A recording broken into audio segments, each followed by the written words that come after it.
Mes frères bien-aimés, nous célébrons ce soir l'un des saints les plus importants de toute l'histoire de la chrétienté. Ne croyez pas que c'est moi qui vous fais supporter ce soir l'un de mes saints préférés. C'est Jean-Paul II qui l'a dit et je vais vous montrer pourquoi il a osé dire une chose pareille. Car en effet, Maximilien Kolbe se détache dans le panthéon de la sainteté. Vous savez que dans les premiers jours du mois d'août 1941, à Auschwitz, alors que l'horreur battait son plein, un événement tout à fait incroyable s'est déroulé, puisque un déporté a réussi à s'échapper du camp. On l'a retrouvé après la guerre. C'était un certain Klaus, un pâtissier de Varsovie. Les nazis avaient prévenu que si l'un d'entre eux s'échappait, 10 du même bloc seraient condamnés à mourir de faim.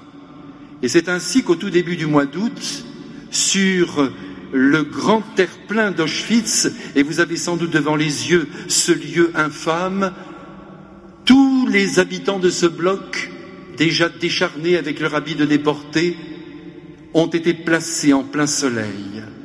Le commandant est passé dans les rangs, il en a désigné 10, et les uns et les autres sortaient, chacun avec son combat entre les dents, car il y avait là des prisonniers politiques. Les uns criaient « Vive la Pologne, je meurs pour mon pays !»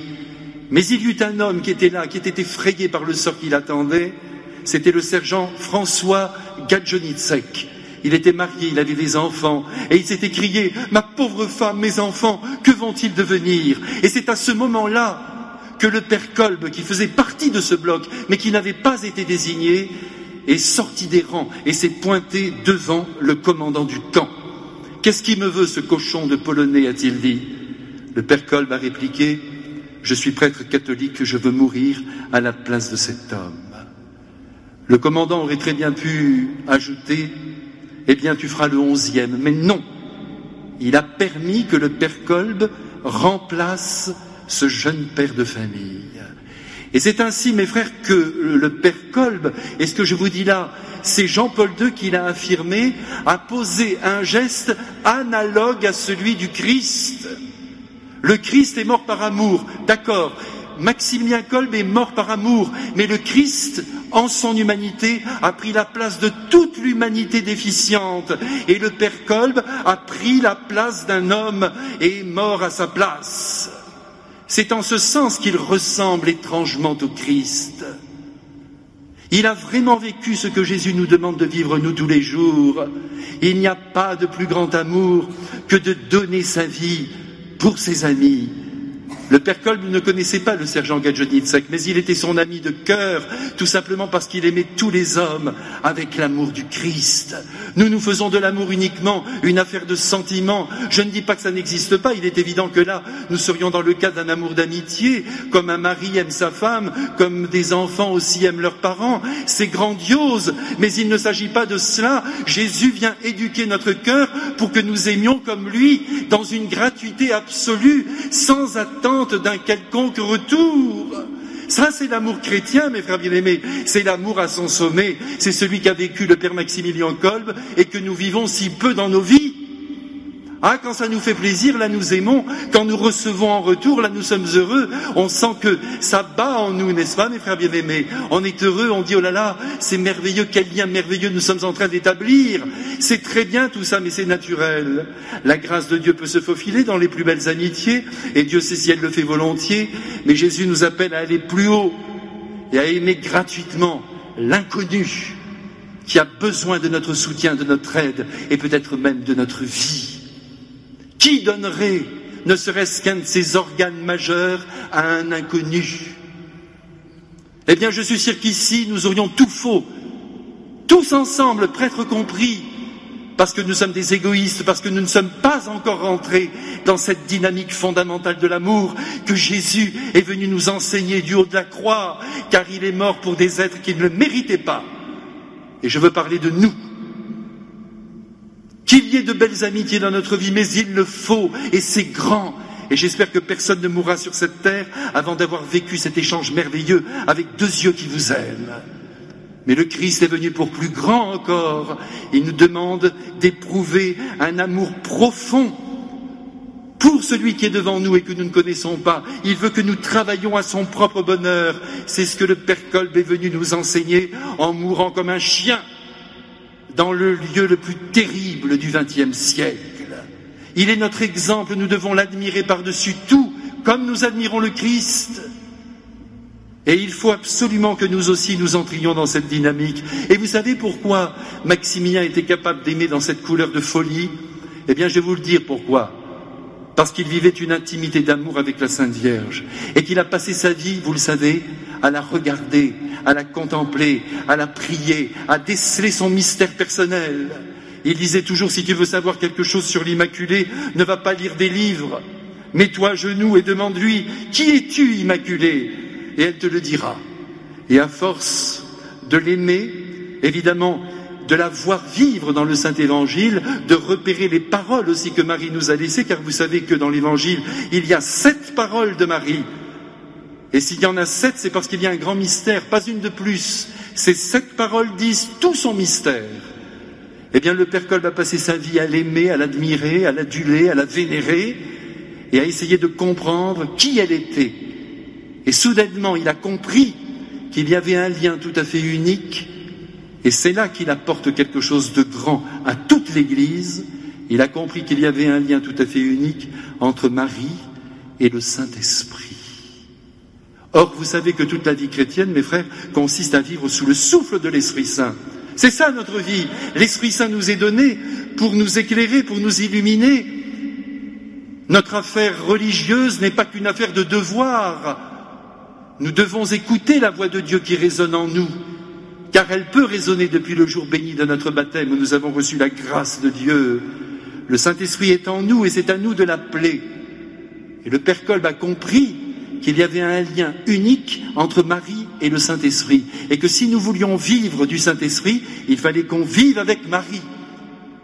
Voilà tout ce qu'il nous laisse, et c'est très grand. Le Père Kolb va même jusqu'à dire, et je suis heureux de citer encore ce texte qui a été si mal compris, le Père Kolb a dit, il est évident que le Saint-Esprit ne s'est pas incarné. Il n'y a que le Verbe de Dieu, la deuxième personne de la Très Sainte Trinité, qui a pris chair dans le sein de Marie. Mais, ajoute-t-il, comme Marie n'a rien fait en dehors du Saint-Esprit, et qu'elle possède la plénitude du Saint-Esprit, si le Saint-Esprit s'était incarné, eh bien ça aurait donné Marie. Alors si nous voulons savoir ce qu'est une vie dans l'Esprit Saint, mes frères bien-aimés, il faut regarder Marie, et il faut vivre avec elle. Et ça, c'est le grand secret du Père Kolb, ce secret qui a été scellé par sa mort, car, comme vous le voyez ce soir, il est mort le 14 août, et il a été brûlé le 15 août dans le four crématoire d'Auschwitz, jour de la fête de l'Assomption de notre Mère. Alors ce soir, nous allons demander à Saint Maximilien Kolb, notre ami, alors que tout à l'heure nous allons le visiter dans sa chapelle particulière, nous lui demandons déjà de nous apprendre à aimer, de ne pas être des êtres immatures dans l'amour que nous devons donner à nos frères, et d'être capables de nous sacrifier pour eux. Pour le moment, je le dis avec des mots, voyez mes frères bien-aimés, c'est ça qui est terrible, parce que moi aussi je suis incapable comme vous de donner par exemple mon rein à quelqu'un que je ne connais pas. Donc je ne suis pas chrétien, je ne le suis pas totalement, je ne suis pas le Père Kolb, je suis un tout petit débutant de rien du tout. Voilà la vérité, malgré mon ordination sacerdotale. Ce soir, il nous apprend à aimer, et il faut que tous nous fassions un progrès dans ce domaine difficile de l'amour gratuit.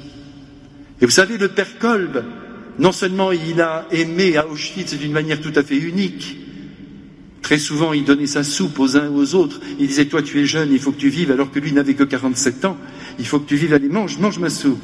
Il était heureux de voir un jeune garçon de 20 ans dévorer le peu de soupe qu'on leur donnait. Il a été un être de très grande bonté.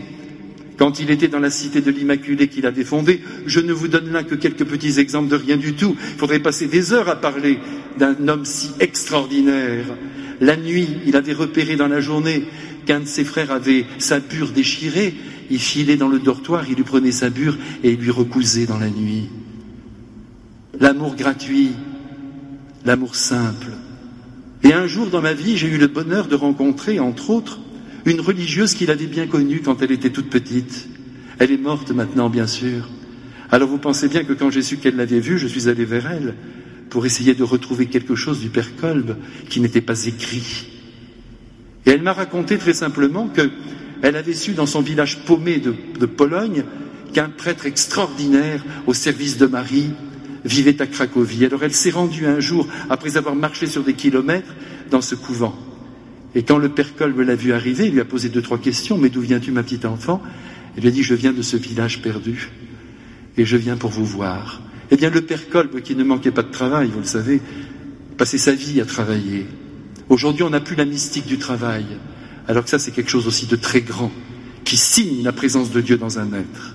On parle, on a besoin de temps pour soi, mais le travail ardent, qui a été l'œuvre majeure des générations passées, c'est plus notre affaire.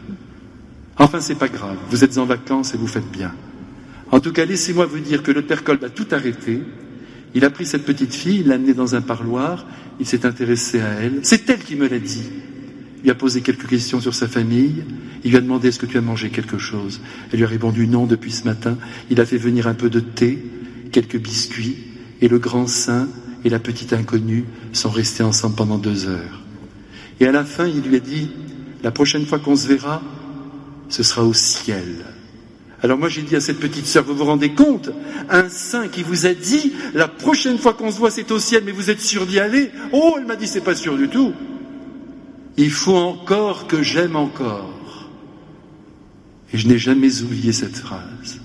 Eh bien nous aussi, mes frères bien-aimés, si nous voulons aller au ciel, et vous allez voir, nous irons, parce que le bon Dieu est bon.